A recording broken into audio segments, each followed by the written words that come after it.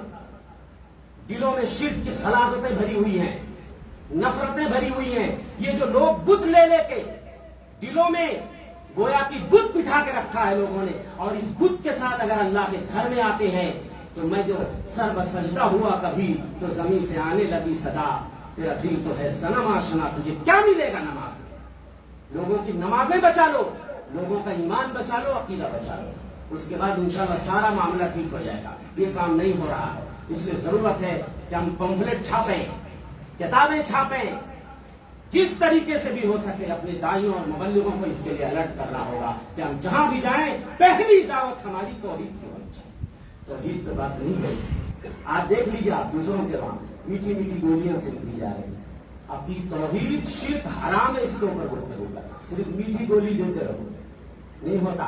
اندر زخم پک چکا ہے، اوپر سے مرہم لگاتے رہو، جب تک آپریشن نہیں کرو گے کچھ ہونے والا نہیں، تکلیف ہوگی، اس کے بعد ٹھیک ہو جائے گا، سارا معاملہ ٹھیک ہو جائے گا۔ تو اللہ سے دعا ہے کہ مولا سب سے پہلے ہمیں توحید کو سمجھنے اور اس کے تقاضوں کو، اس کی شرطوں کو سمجھنے، اور اس کے بعد دنیا کو عقیدے توحید کی طرف بلانے کی اور اس کی نشر و اشاعت کی اللہ ہم سب کو توفیق بخشے، آمین۔ وما توفیقی الا باللہ، صلی اللہ علیہ محمد بارک اللہ علیہ ورحمۃ اللہ الحکیم تعالیٰ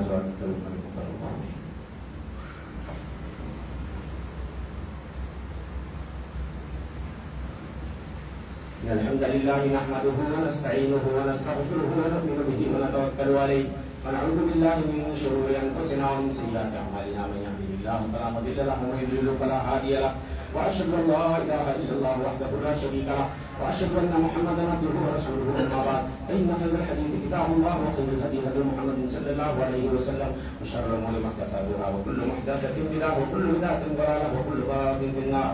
بعض الله رحمكم الله ان الله يامر بالعدل والاحسان وايتاء ذي القربى وينهى عن الفحشاء والمنكر والبغي يعظكم لعلكم تذكرون، ولذكر الله تعالى اعلى واولى واكبر واكبر۔